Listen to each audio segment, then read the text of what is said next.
So choosing the right environment that is cost-effective, secure, and scalable for your project is not that easy matter. From private cloud through hybrid to the public cloud, our product migration journey. Hi, my name is Paweł, and I will present you our journey that from the private cloud to a public cloud that we did with our product. The pros, the cons, technical curiosities, challenges that I noticed on each stage of migration. Of course, my heart is beating rather for software development and a little bit also for DevOps, so I will mainly focus on these perspectives.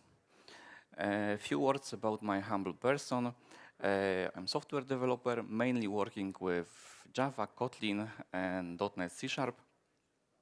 Enthusiast of problem solving by writing software applications, loves IoT topics, financial topics, cryptocurrencies, bikes, e-bikes, motorbikes, and so on. My path to be a software developer wasn't that straightforward, so I wrote a lot of code before it started to be my regular job. Currently, building backend in the cloud for Bosch e-bike system. I think that I should start actually from explaining what we are working on and where is the software used in e-bikes. Because as you can imagine, there is a bunch of hardware, but Bosch is IT company, so I will definitely focus on that software part. Yeah, so our e-bike ecosystem is very complex because we have device on bike that are talking to each other. It's like drive unit that support you, battery, LED screen, and controller. These devices are talking to each other, then talking to the mobile app.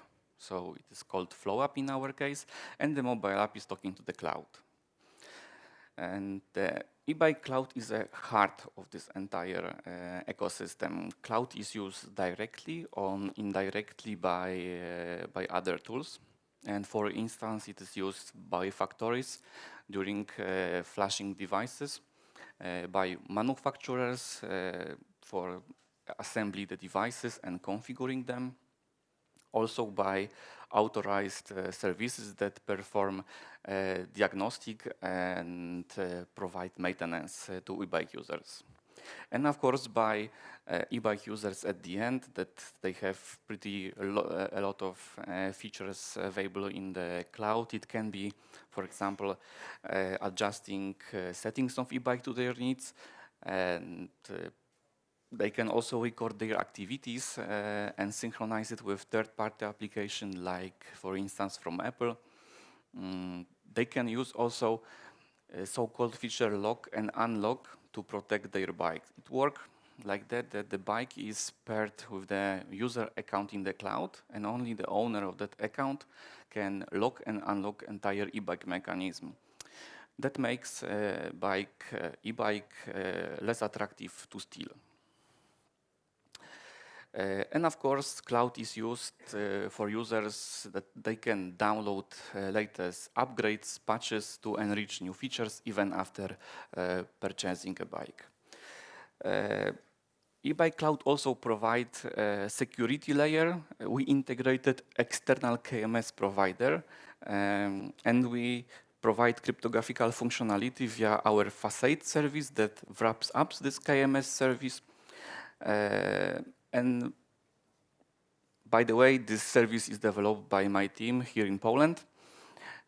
So as you see, this entire e-bike cloud is something very serious and very important part of entire ecosystem, and we have no places for downtimes. Yes, a few years ago we started with private cloud. That private cloud was the software developed inside of company, somewhere in Bosch IT group. It was internal decision that we go with that. And the good question is why we actually started moving to the public cloud. This environment was at the beginning very difficult. from developer and DevOps perspective, the worst were downtimes that we had, unfortunately. That was fine for development, for testing, but definitely not for production environment. Also, we had some scalability limitations because normally in that private cloud, first additional capacity must be requested, and then sometimes some additional investment are needed. Also, optimizing of utilization of all available resources were a challenge to us because we had, in some cases, underutilization of resources because we couldn't precisely define the scalability needs. Also, there was long time waiting for new features in that private cloud. It was due to the limited capacity of the development team that was doing that. And going together with that, that was also limited time support. Sometimes we had also issues with achieving specific configuration that was normally very possible in public clouds available on the market. It's, for example, like using Kubernetes in that modern way. Project was also growing, so the demand of our team to grow as well. And we had here a problem because the product was very internal tool. So as you can imagine, we had a pretty huge problems to hire someone from the market that is already experienced on that.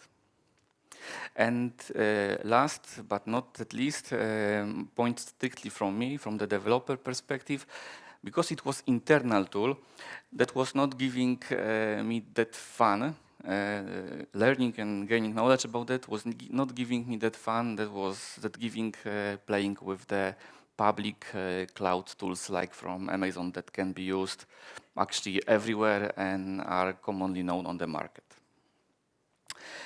Of course, there were also pros about that cloud. It was not that bad. For example, the network was very efficient, excellent performance, because the private cloud is usually deployed inside of firewalls companies' intranet, where the network is very efficient. And at this stage, what was important and comfortable, we haven't faced any issues related to the network. Here, everything was very smooth. It was very easy also to meet compliance rules, data privacy, because everything was, let's say, more secure in private cloud. But it really depends on the case. In our case, it was. Also, from the developer perspective, none of us was responsible that much for the cost, because the cost of infrastructure and services was pretty constant. Also, we didn't have any vendor locking at this stage because the cloud was from us, the application that we use, the frameworks were open source. That here we didn't have that issue. Also, we had full control on the data and user information assets. But then finally we onboarded AWS Cloud to our organization, and we started working on migration. So we took all our microservices on the road to the public cloud.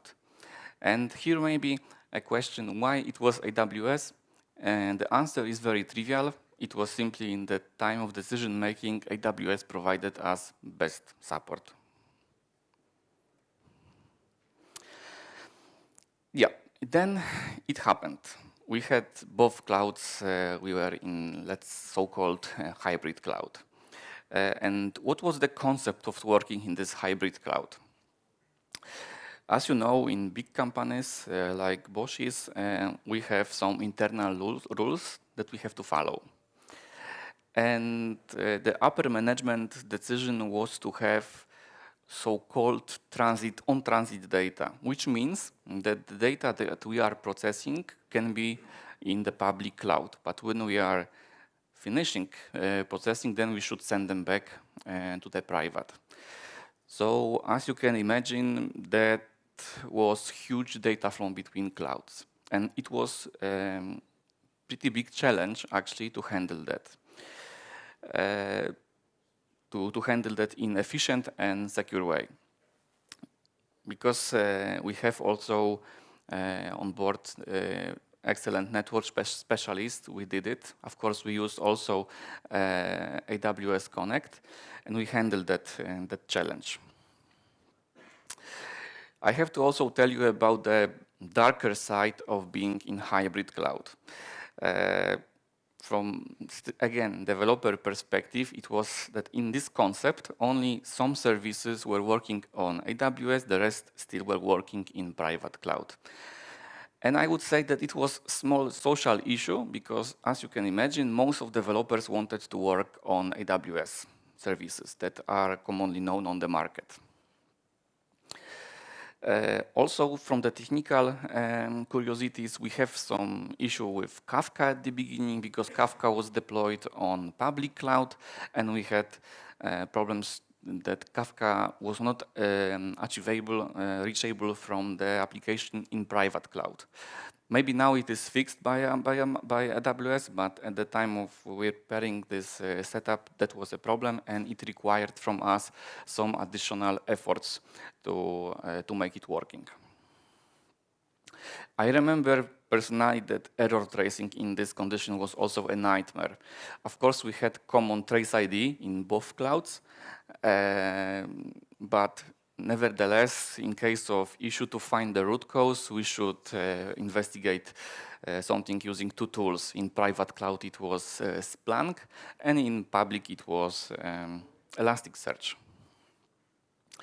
Also, our migration to AWS, unfortunately, coincided with migration to new Jenkins. So we wanted to have this migration of Jenkins smooth for our customers, so we decided to keep both versions of Jenkins running in parallel. So, as you can imagine, every job was duplicated. There was a lot of duplication of scripts, and during, of course, migration to AWS, also the jobs in new Jenkins were migrated, changes, and it was confusing at a specific moment if actually what should be triggered in which Jenkins to make changes on private or public cloud, or both.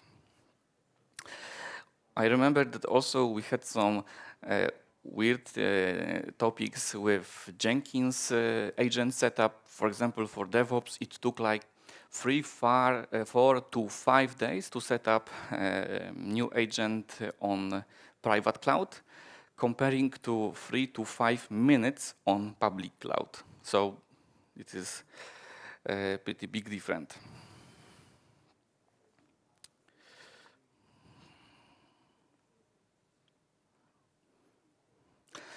And of course, I can provide you more examples like that, the technical topics. But in general, in hybrid cloud, we had double infrastructure that required from us double maintenance. And here we faced also the issue that we hadn't had so far, related to the more complicated network infrastructure. There were cases like that someone was sending a request, a client was sending a request never reached web service, but the client received error response. It was due to the very long request flow because we had the Kubernetes, Istio, proxy, under proxy, gateway, bridge, etc., and it was very complicated to find the root cause in this case, actually where something bad happens, and it was very annoying to us.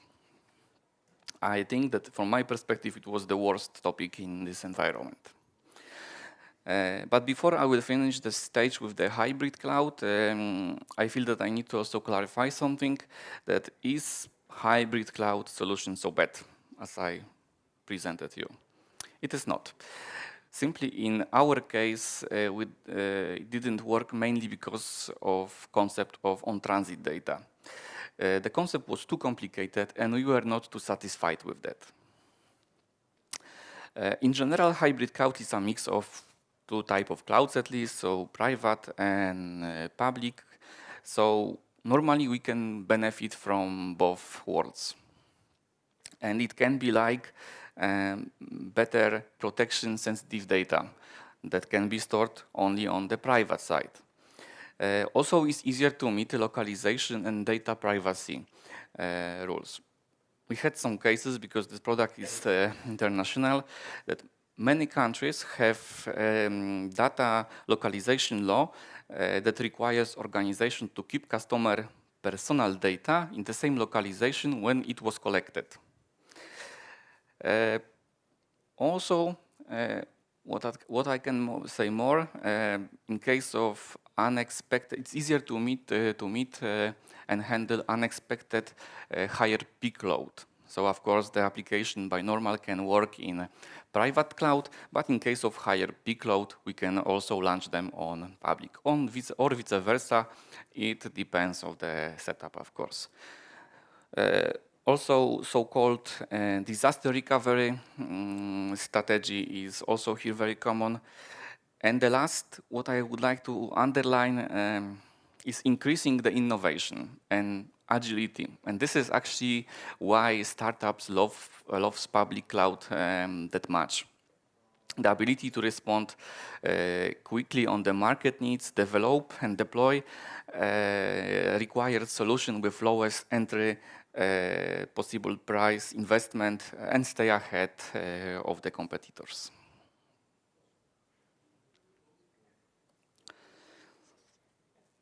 Yep, and how it ended with hybrid cloud in our case. And here was actually a good question at the stage, should we go back to the private or go ahead with public? Well, on transit data in our case didn't work in practice by the time we went to production, fortunately. And there was actually for us no other way than going to public.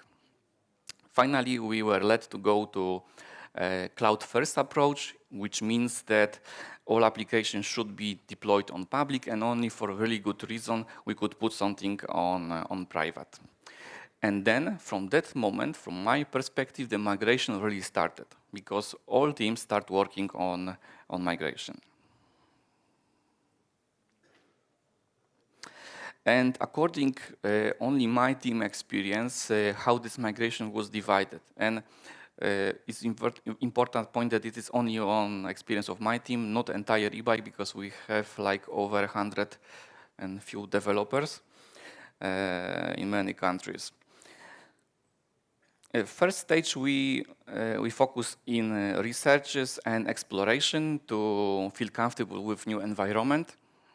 And that stage also included training. We started from that training to gain necessary knowledge, know-how about AWS products, so what is possible in which product.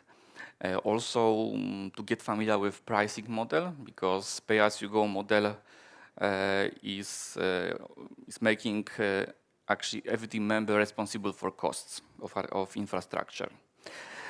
And as you probably, most of you heard, the legend about the extremely high bills generated by bugs in code deployed on AWS or simply by a leak of secret to the internet.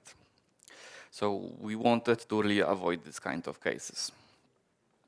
Very important on this stage was also to understand the difference between products like Kafka or Kubernetes managed by AWS and set up these services by ourselves, so unmanaged. Another important point was to investigate possibility of restoring RDS backups outside of AWS world.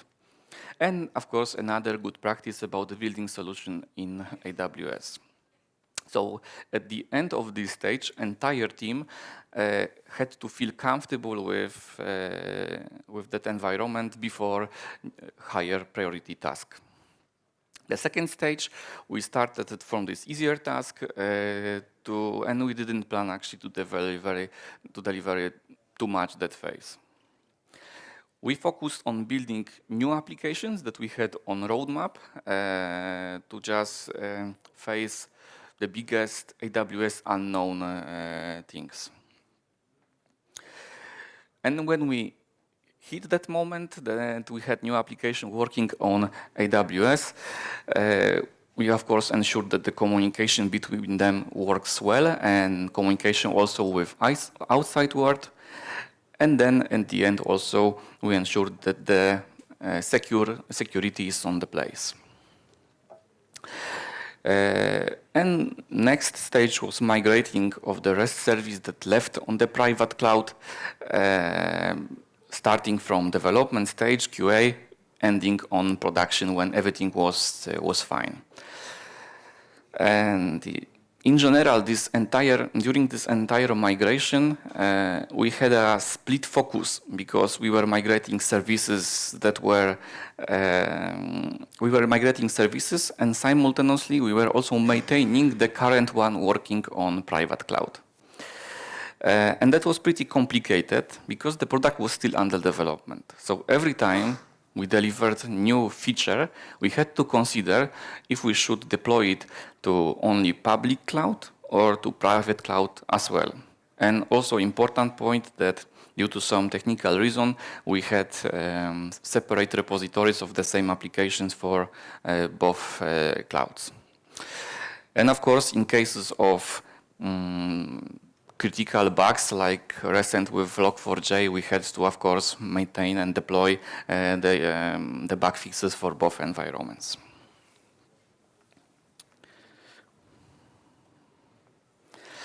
When we started this migration to public cloud, we didn't actually have too much internal regulations, except one, that we should to be cloud agnostic, which means that we should have setup that is relatively easy, migratable to another cloud, public or back to private. So in case of cloud agnostic, I have to mention about also vendor locking, of course, and here it was the reason why we set up our own Kubernetes, plus our own Grafana and also Elasticsearch and so some other services. We had to pay attention also to backups. Backups in RBS format could not be restored in different cloud because it was AWS specific format. So we do our backups in standard format. When talking about being cloud agnostic, whatever possible as a code is crucial to us. So we have actually everything that's possible in code. And we use for it Terraform script instead of CloudFormation from AWS. So it does not mean that we are in magical way available to migrate immediately to another environment, but theoretically it's a matter of adjusting Terraform script, and in theory we are able to migrate to another cloud within a few months. Of course, vendor locking has a lot of exceptions in our case too, because of the great tools available on AWS. For example, we use S3 bucket because according to our internal researches, S3 bucket is best on the market. So it makes no sense to use other solution if we have available the fastest one on the market. Similar story with DynamoDB. DynamoDB is also a specific tool for AWS, but we use that for the web services that do not require relation databases. Lambda, brilliant tool, and we found a lot of use cases for Lambda. For example, last time we were preparing a web service for managing data on S3. And instead of building new web service based on Spring framework, we used S3 with Lambda. And it was, comparing effort, it was like having Spring project that has a lot of files, huge structure, a lot of code from the start, comparing to few files in Lambda with few lines of code. It was basically thanks of the ready-to-use libraries from AWS.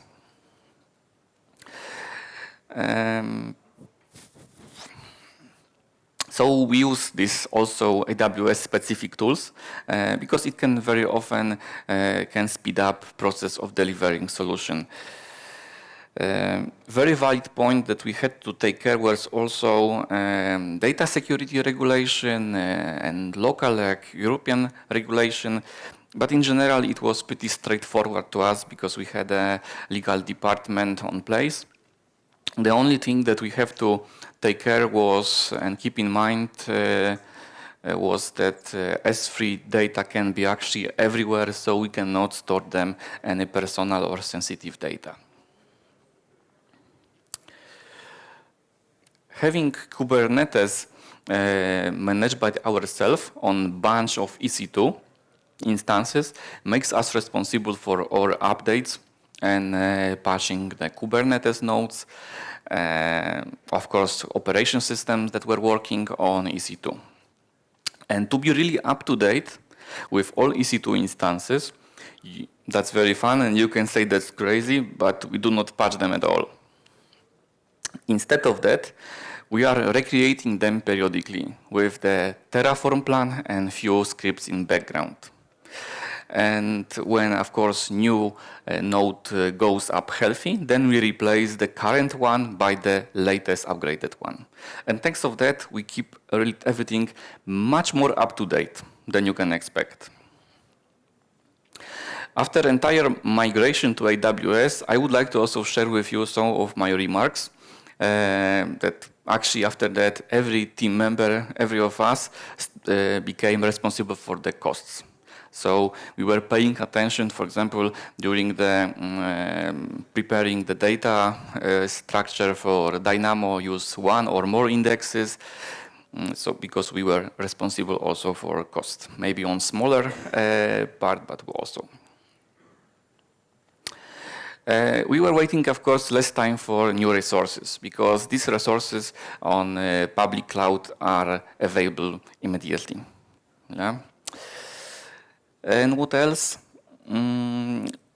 Very good point for us was that actually the AWS had huge community. There are also a lot of trainings available, architects on the market, excellent tutorials, articles, and documentation from AWS. It is preventing of so-called data lake creation in a team that is always dangerous.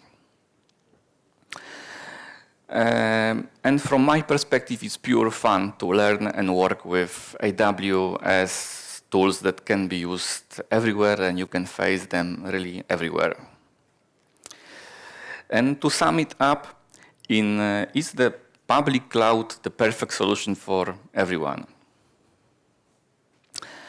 The answer from my perspective is that it depends. When it comes to the choosing the different cloud types, knowing the use cases of each of them is crucial. The best way is to precisely define your exact needs, initial budget, regular budget, also priorities, and then knowing the pros and cons of each cloud type. For example, small companies and startups will go with public cloud, while bigger companies will choose private or hybrid cloud. It also depends on the vertical of business. When it's about providing platform as a service, then public cloud probably will be always first choice. When the business is about dealing with the very sensitive data or government or highly regulated domains, or simply the requirements of network performance will be on the first place, then private cloud will be a good choice. And of course, hybrid cloud, always when you need to find balance between those two cases above.